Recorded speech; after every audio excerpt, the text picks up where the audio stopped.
Oh yes, it's that Friday feeling again. That week has come round all the way from Monday, Sunday, backwards and Wednesdays and Thursdays. It's that wonderful day of Friday. Yes, it's back again. And yes, we are at Paul Heckles Training Centre. We're not the only ones here, but look, University of Southampton with their drones and water drones and everything, space drones and God knows what else. But yes, they've been here as well. I don't know if they're here today or they was here yesterday and here tomorrow. Who knows? All I know is that I'm here today. I'm going to be flying the Boomerang again. Yes, we're going to be a bit more training today with Paul. What we're going to do, I don't know, because I'm waiting for him. It's cold. It's slightly a bit of wind. It's not that bad, actually. But I think it's because it's quite early-ish for me, because I'm setting up and bits and pieces and getting the plane ready and all that sort of stuff. So let's get on and do a bit of flying. And yeah, let's get the plane ready for Paul Heckles. Oh, yeah. RF system is range check.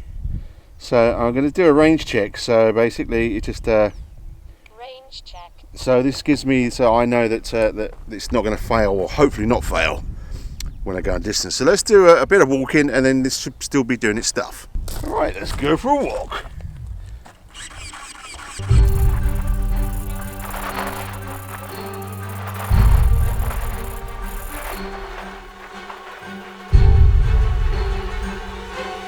Okay, range check is good. That worked for quite a way out there. I mean, you need to go as far as you can go, really. But I mean, it was 91%, I think, sitting there, so that's fine. Yeah, the best thing I could do, because it's a bit windy, as you can see the plane moving, is to put it on the floor. Because if the wind catches this and then crashes it, then it's not good. So I'm going to do that, and I'm going to get a coffee while I'm waiting for Paul.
Perfect easterly departure at Draycott International. It's not really Draycott International. We just call it Draycott International because there's so few movements. We're actually being sarcastic. You can probably hear in the camera now the wind's picked up quite significantly. And Chris is currently dealing with a good 45 degree on-crowd crosswind.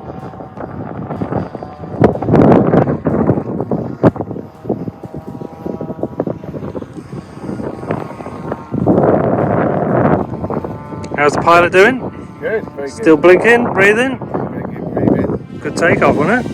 Bad, considering the nose getting knackered. You always have, yeah.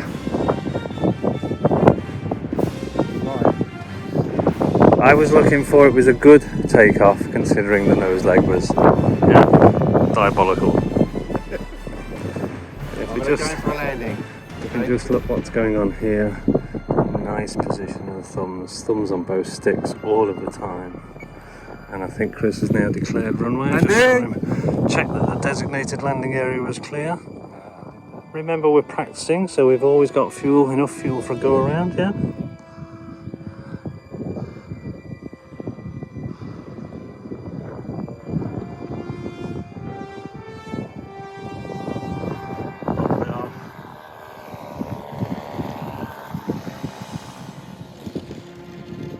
about that?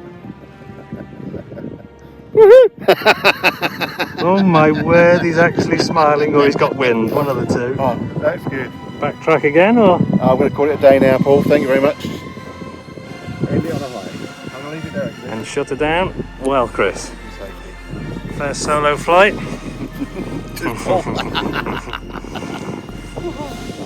Bravo. Thank you. Stop that. Well, another day, another fantastic day at Paul Heckles Flying Centre. As you saw, I'd done my very first solo and it went well. The plane is still usable, so that's fantastic. Now, unfortunately, Paul's away on a secret mission in the USA for the next 6 weeks. So I'm going to try and get some flying down at my local field. So this should be fun anyway. It's going to be torn away from my plane mummy. And I've got to stand on my own 2 legs.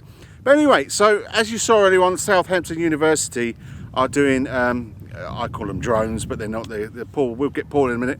But it's I think we'll find out what Paul's been doing and what he does with the drones. So yeah, hang on, let me set up the shot and you have a little chat. There he goes, the mighty man, Paul Heckles in shot. Now, as I say, yeah, he does do a lot for Southampton with these drones that you can see in front of me. Autonomous vehicle. Is that right? What's it called, Paul? So nowadays we're called uncrewed aerial vehicles. Uncrewed UAVs. UAVs. Well, I'm going to get a close-up shot of this. So if you just tell us, well, first of all, actually, before we go into it, so what have you been doing with Southampton University anyway? So I think I've been working with Southampton University, where they're one of the leaders in autonomous vehicles. Both they've got submarines, boats, and they've got now their own, for many years, a UAV department, which deals with the flying side of things. And they're, developing the future of aircraft that can fly on their own. This being one of them. This is called their spotter aircraft. It's about 27 kilograms. This one's a fairly new one, so at the moment we've still got the cowls off. Normally there's a cowling on here. They can self-generate electricity. It can fly, I think, don't quote me on this exactly, but I think this one's about 4 or 5 hours of operation before it needs refueling. Batteries never need recharging. Under the current rules, we still have to have a safety pilot to look after them. But this aircraft is capable of taking off, flying completely on its own. And if you just look at the van here, Chris, this is what we call a GCS. This is a ground control station. I can't let you in there, but in there is a lot of computers and some aerials that go up, and basically I'm here to look after the aircraft if it was to go wrong. That's awesome. But most of the time it's controlled by a ground control station operator. And they have a bank of computers in front of them and basically can fly it from the computer itself. They have all sorts of information coming back to them, data like fuel quantity, engine RPMs, charging, how the servos are doing. So it's, they get a lot more feedback than we do as modelers.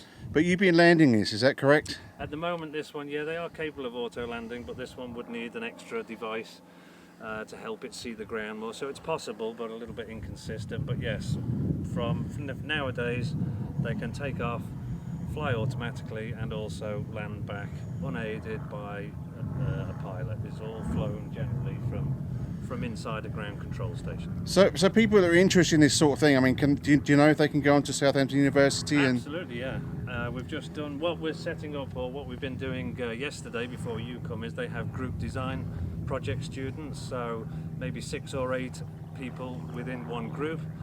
2 years ago they probably didn't know anything about aviation, UAVs, autopilot, stuff like that, and they're tasked with a UAV problem. They have to design something, build it, wind tunnel test it, fit autopilots, get them airworthy, then they come to me for 2 days they get, where we eventually put all their hard work and effort, and hopefully, if they've done a good job, get it up in the sky to eventually get it flying on autopilot without me having to save it for them. Fantastic. Bit like today with me. You're doing very well indeed. Oh, bless you, sir. Well, that's good. So basically, if you want to get involved in this sort of thing, whether you're a designer or whether you just want to sort of the challenge and bits and pieces, yeah, get onto Southampton University, and you never know, you might be out here meeting the Paul Heckles that we all love very much.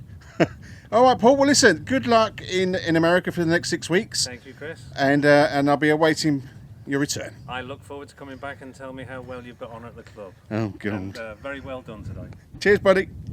So there you go. If you want more information about that, then go and look at the website that I've put links down below in the description. Even about the QS engines, which are fuel engines and they're not nitro. It is a fascinating bird. I mean, we just thought we'd see what Paul's been up to, because they come into Paul Heckles training centre all the time. And using up my time. It's my time. You stay away from here for Fridays, because that's that Friday feeling. Anyway, I hope you enjoyed this little Friday feeling, because I certainly did. Yeah, I just love flying. So we'll see where we go from here until Paul's back in about 6 weeks. But listen, if you can get out of flying, be safe, keep safe, and most of all, have fun. And listen, thanks for popping by. See you later now. Ta-da.